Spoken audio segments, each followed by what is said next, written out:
My name is Rebecca. I was only 11 years old when I learned exactly how much I was worth to my mother. The price tag was a single, wrinkled $20 bill pressed into my palm. "You are independent now," she said with a smile that didn't quite reach her eyes. She was already hauling her oversized suitcase toward the door, her mind already on a plane to Europe. "You aren't a baby anymore, Rebecca. Just order some food if you need to. Okay? Independent." That was the word she used to wrap up her neglect like a gift. I stared at the bill in my hand. $20. That wasn't a plan. That wasn't a safety net. It wasn't even a proper goodbye. It was an insult. All I got was a quick dry kiss on my forehead and the sound of suitcase wheels rumbling down the driveway. Then the front door clicked shut, sealing me inside a house that suddenly felt way too big. "I will be fine," I said to the empty hallway. My voice bounced off the walls, sounding small and terrified. I tried to believe it, but my hands were trembling. There was nobody else. No hidden nanny, no aunt coming over, no one who even knew I had been left behind. I tried to turn it into a game. I tried to pretend this was some sort of survivor challenge I could win to make them proud. Day one, I told myself, I am going to prove I can handle this. I lined up the few cans of soup in the pantry. I checked the fridge, which was already pitifully half empty. I shoved the rising panic down into my stomach. If my mom thought I was so independent, then maybe she needed to see what that reality actually looked like.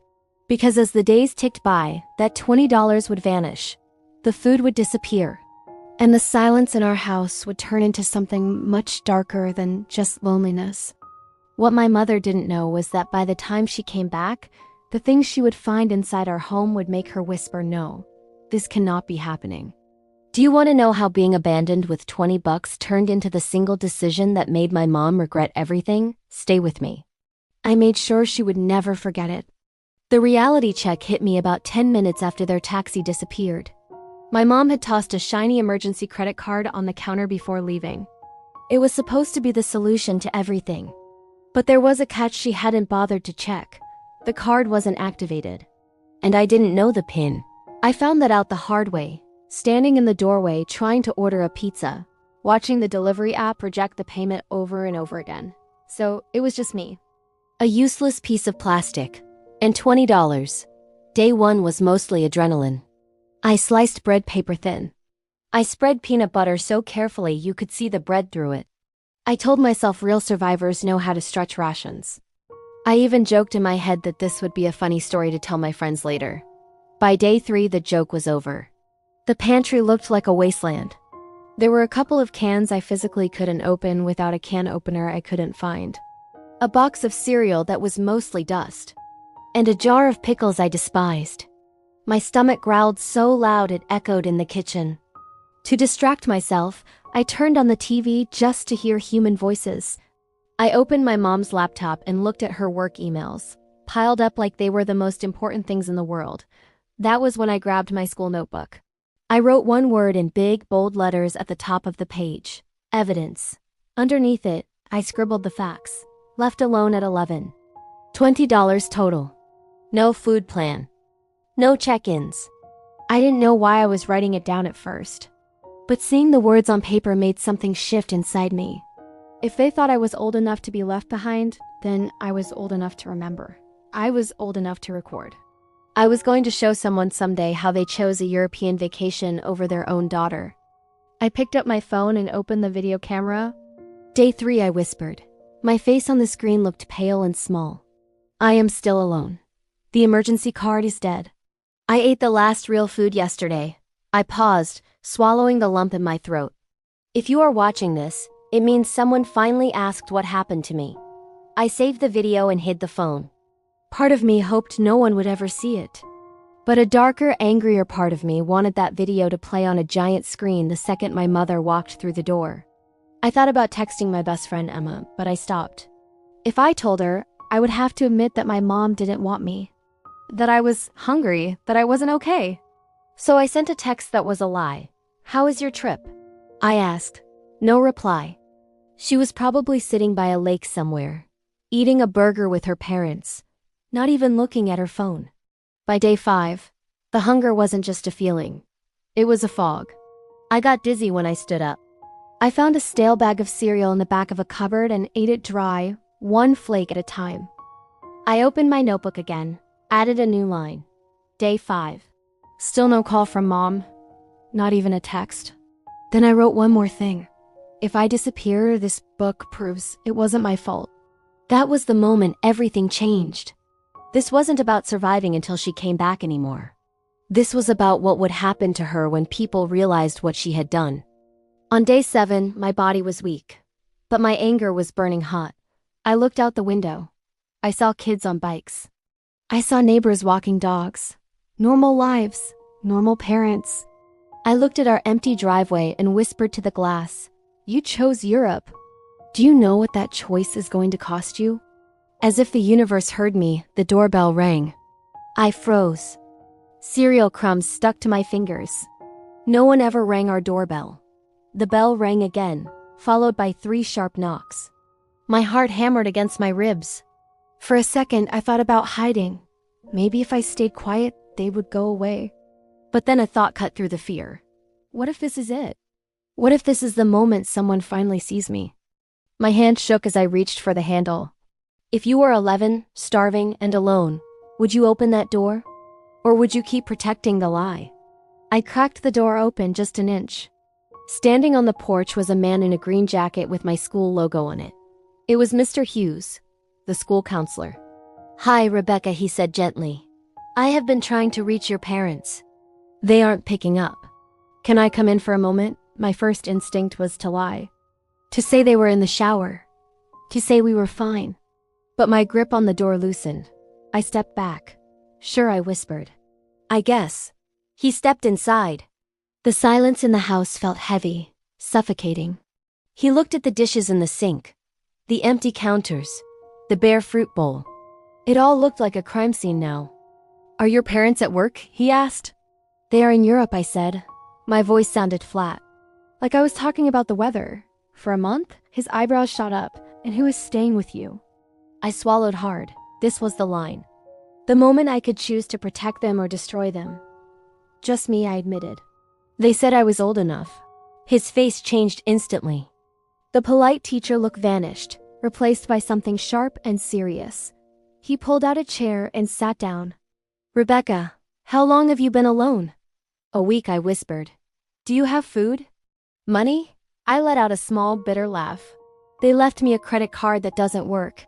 And $20. He stared at me. It wasn't pity. It was horror. He was calculating exactly how wrong this was. "This is not okay," he said, his voice low. "You know that, right?" I shrugged. "They said they needed a break. That I am mature. And how have you been handling it?"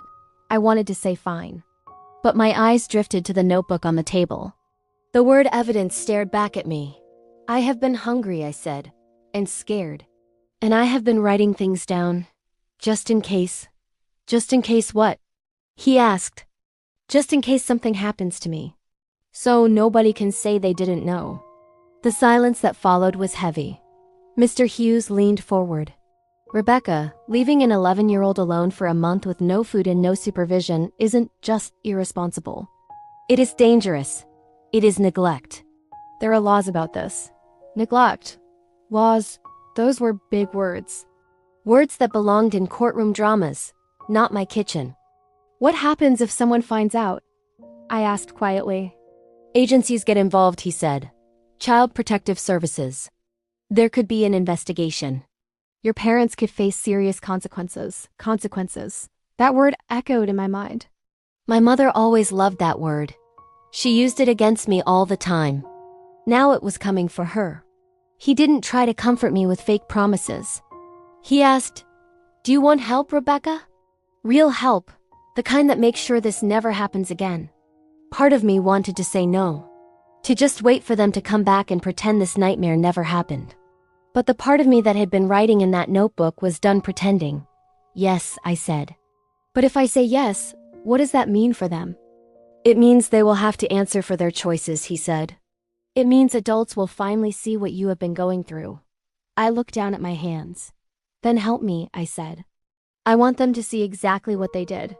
He nodded and pulled out his phone. "First, we make sure you are safe. Then we make sure the right people hear your story." As he made the call, a strange calm settled over me. I wasn't just a victim waiting to be rescued anymore. I was a witness. Mr. Hughes stepped into the hallway. I heard him say words like alone, 11, no guardian, no food. I traced the word evidence on my notebook page. It didn't feel like a diary anymore. It felt like a case file. A few minutes later, he came back. "I called your neighbor, Mrs. Johnson, and I spoke to the child protection hotline. Someone is coming. But first, we need to get you something to eat." My cheeks burned. I hated needing help. But I also felt a flicker of satisfaction. If they were checking on me, they were checking on my parents. Mrs. Johnson arrived a few minutes later.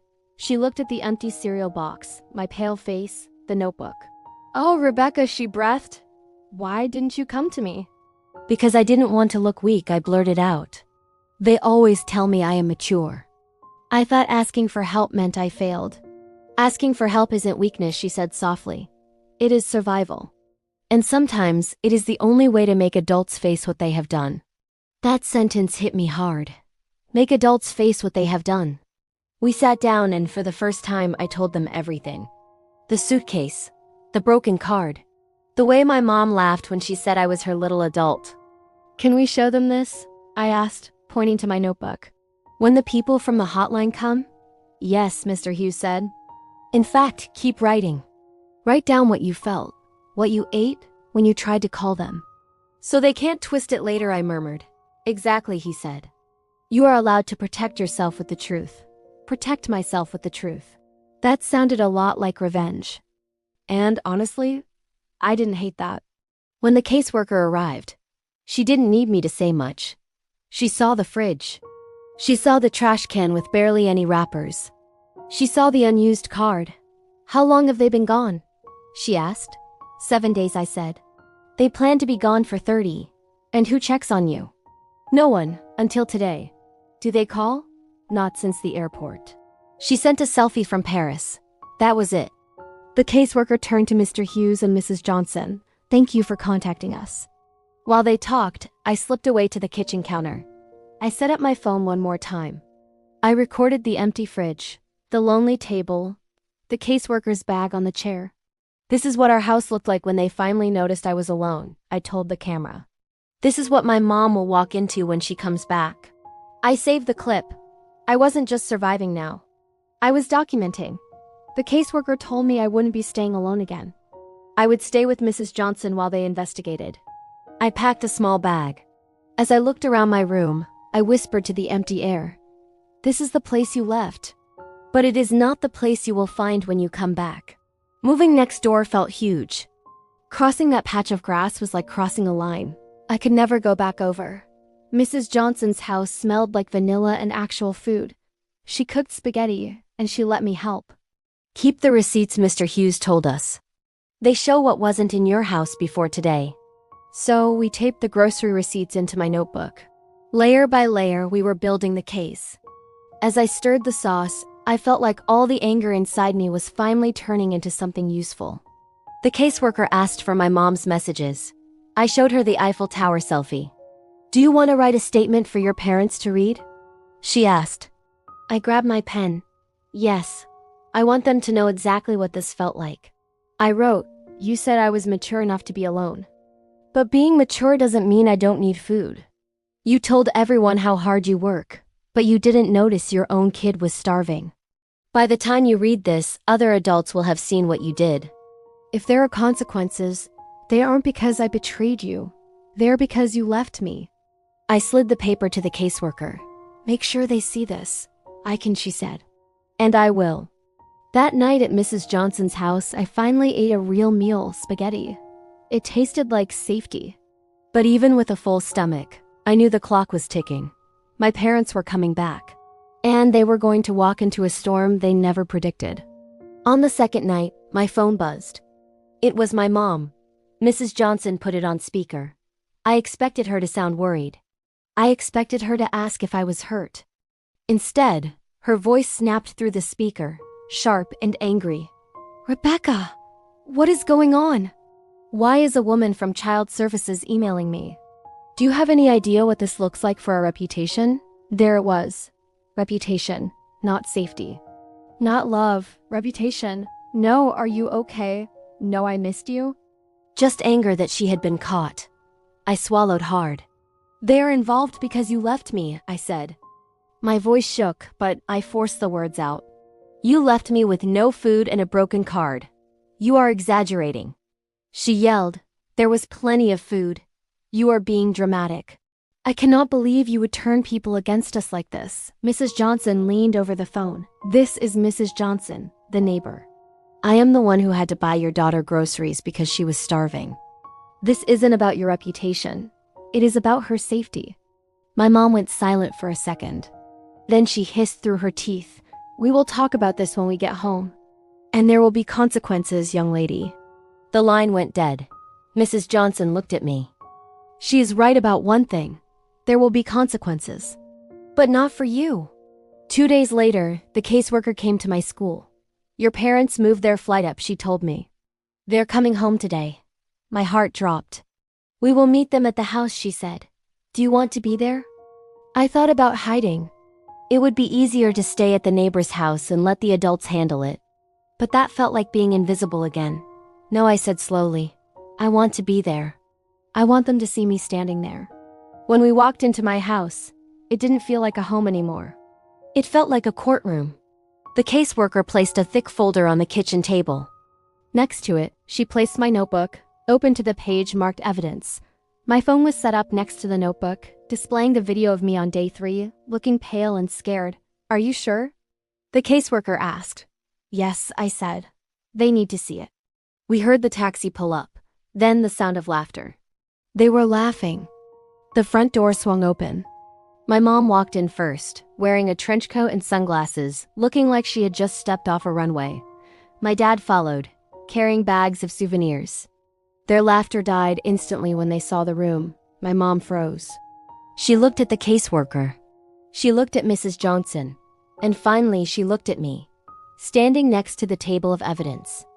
What is this? She demanded, dropping her suitcase. Why are there strangers in my kitchen? The caseworker stood up. Mr. and Mrs. Carter, we are here to discuss the immediate removal of Rebecca from your care due to severe neglect. My mom didn't sit down. She turned on me, her eyes furious. Rebecca, what did you tell them? The old me wanted to apologize. But I looked at the video paused on the phone screen. I told them the truth, I said. My dad tried to laugh it off. This is a misunderstanding. We left her with money. She is very mature for her age. The caseworker didn't smile. She slid a paper across the table. This is the record for the credit card. It was never activated. She slid another photo. This is your fridge 7 days into your trip. Empty. And this is the log of your calls. 0 check-ins. My mom's face went pale. We trusted her to be independent. You trusted me to survive, I said quietly. You didn't trust yourselves to be parents. My mom looked at the caseworker, desperate now. Please, we just needed a break. We work so hard. You can't take our daughter over a mistake. A mistake? I pointed to the phone and pressed play. The room filled with my voice from days ago. Day 3. I am still alone. I am hungry. My mom covered her mouth. She couldn't look away. She was forced to watch her own daughter fading away in her own kitchen while she was eating croissants in Paris. No, she whispered. No, this cannot be happening. I stepped forward. You always told me actions have consequences, I said.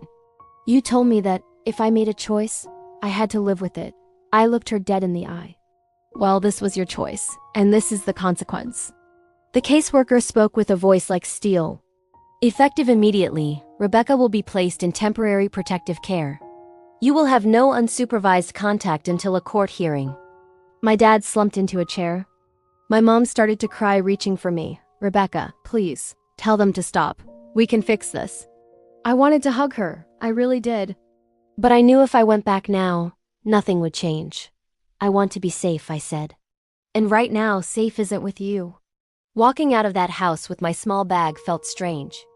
I could hear my mom sobbing inside. But for the first time in my life, I didn't feel guilty for her feelings. I hadn't ruined the family. They did that when they chose a vacation over me. I just refused to keep their secret. Weeks later, a judge ordered mandatory parenting classes and supervised visits only. They didn't go to jail, but they lost the one thing they thought they owned: control. They lost the right to pretend they were perfect. My mom still sends me long texts apologizing. She says she has changed. Maybe she has. Maybe one day we will be okay again. But I learned something that summer. The best revenge isn't screaming. It isn't breaking things. It is simply letting the truth be seen. They left an 11-year-old girl alone with $20, expecting her to stay silent. Instead, they came home to a witness who turned every empty shelf and every lonely night into proof. If you were me, would you have protected them? Or would you have let the truth destroy their perfect world? Because I made my choice, and I don't regret it.